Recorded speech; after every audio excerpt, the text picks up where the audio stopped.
세상을 연결하는 뉴스 브릿지입니다. 뚱뚱한, 이중턱 같은 단어들을 들으면 어떤 생각이 드십니까? 이 소설 마틸다로 유명한 작가 로알드 달의 작품을 최근 출판하는 과정에서 이 같은 단어 수백 개가 무더기로 삭제되거나 수정되는 일이 일어나 논란입니다. 이 모욕적인 표현으로 아이들 정서에 나쁜 영향을 미칠 수 있다는 건데 이 박은선 변호사와 조금 더 짚어보겠습니다. 어서 오세요. 안녕하세요. 예, 지금 특히 영국을 중심으로 이 아이들에게 영향을 미칠 수 있는 작품의 표현을 수정하자는 움직임이 일고 있다고 합니다. 이 대표적인 사례 살펴볼까요? 네.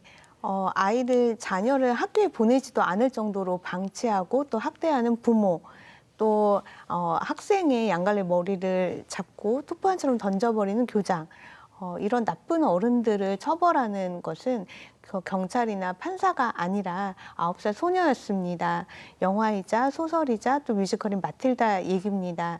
마틸다가 처음 1988년 로알드 달에 의해 출판이 됐을 때 영국 사회에서는 크게 논란이 일었다고 합니다.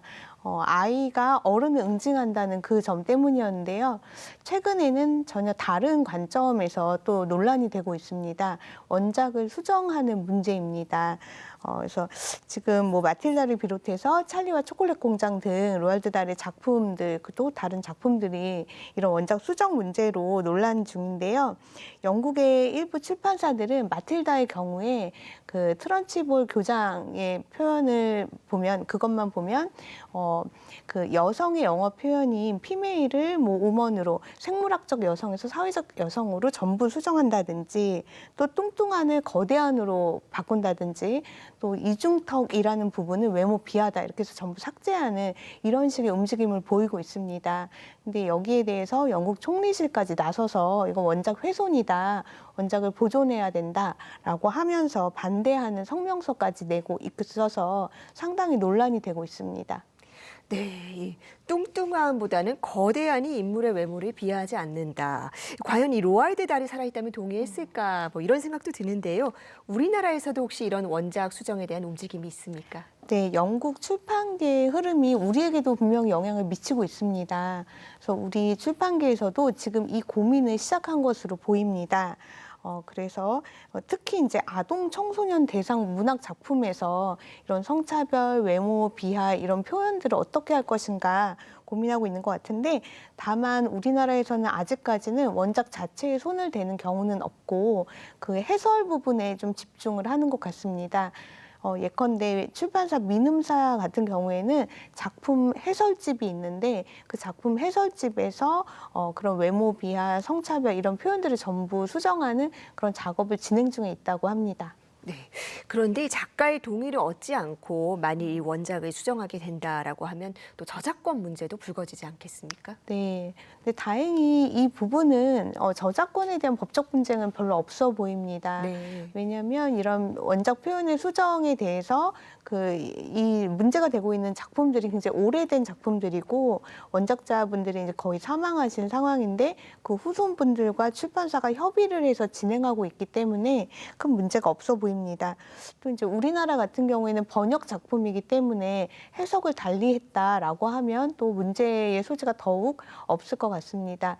다만 우려되는 상황은 만약에 시민단체들에서 그런 어떤 여론이나 시민단체들에서 출판사를 향해서 이런 표현들을 바꿔라라고 요구를 하고 나아가서 이제 불매 운동까지 벌이고 이랬을 때는 좀 논란이 증폭이 되면서 법적 분쟁으로 이어질 수 있지 않을까, 그런 우려인데 이런 흐름은 아직은 없습니다. 네. 네. 근데 이 한편에서는 특히 좀 이 어린이들을 대상으로 한 작품이라면, 그리고 오래전에 쓰여져서 지금보다 인권 감수성이 다소 부족했던 시기에 이렇게 발표된 작품이라고 한다면은 좀 지금의 어린이들에 맞춰서 교육적으로 수정이 필요하다라는 주장도 나오고 있는 게 사실이죠.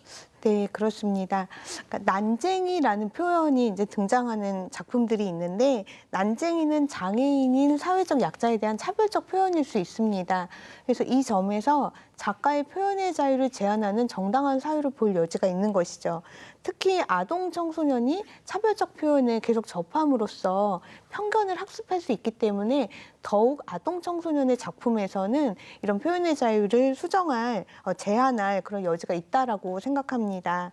근데 여기서 우리 헌법상의 표현의 자유를 제한하는 원칙을 조금 생각해 볼 필요가 있는데요. 우리 헌법 제21조는 언론 출판의 자유를 보장하고 있습니다.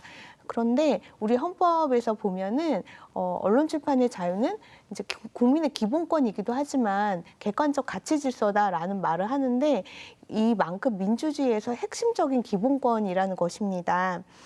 따라서 표현의 자유는 폭넓게 보장이 되어야 하고 그 제한은 특별한 원칙에 따릅니다. 예컨대 뭐 사전 검열을 금지하는 원칙이라든가 뭐 명확하게 사전에 제한하는 그런 원칙 이런 것들이 이제 필요한데 우리의 문제, 그러니까 원작을 수정하는 이 문제와 관련해서는 헌법 제21조 제4항에 언론 출판이 타인의 명예와 권리 또는 공중도덕이나 사회윤리를 침해하여서는 아니 된다라고 하는 명예훼손 표현이나 타인의 권리 침해 표현 제한 원칙 이것과 관련이 있는 것 같습니다. 이런 이 원칙에 따르면 작가의 표현의 자유는 예술의 발전 그리고 민주주의 실현을 위해서 폭넓게 인정이 되어야 하는 것이 맞지만 타인의 권리나 명예를 침해할 수 있는 정도로까지 보장될 수는 없다라는 거죠. 결국 아까 말씀드린 그 난쟁이와 같은 이런 표현이 과연 작가의 표현의 자유를 제한하는 사유가 될 수 있나, 정당한 제한 사유가 될 수 있나라고 했을 때는 그 사회적 약자와 같은 특정인들의 명예를 훼손하는가, 그들의 권리를 침해하는가 이 문제를 해결하는 것으로 결국 답이 될 것 같습니다. 네, 물론 이 표현의 자유가 무제한은 아니라고는 하지만 또 그렇다고 너무 제약을 하면 이 작가나 시민들이 자기 검열을 하면서 또 위축되지는 않을까 하는 우려도 있습니다. 어떤 절충안은 없을까요? 네, 나는 당신의 생각에 조금도 동의하지 않는다. 하지만 당신이 그 말을 할 권리를 위해 죽을 때까지 싸울 것이다. 자유론으로 유명한 사상가 존 스튜어트 밀의 얘기인데요. 명예훼손 등 해악이 분명하고 극명하지 않는 한 표현의 자유는 최대한으로 보장되어야 한다라는 그런 의미이고 그러니까 민주주의를 위해서 또 예술의 영역에서는 더욱 그렇지 않을까 싶습니다. 그런 점에서 현재의 시대 상황에 맞지 않는 차별적 표현들이 너무 많다. 그렇다고 해서 해당 문학 작품들을 무조건 폐기하거나 전부 수정해 버리는 것보다는 이런 절충안들을 쓰면 어떨까 싶습니다. 첫 번째는 책의 서두에 작가가 작품을 집필하던 이 시대적 배경이 어떠하였는지 설명하고 이 시대적 배경에서는 이런 관점과 이런 표현이 나올 수밖에 없었다라는 일종의 안내문 또는 이제 경고문 뭐 이런 것을 넣으면 어떨까 싶고요.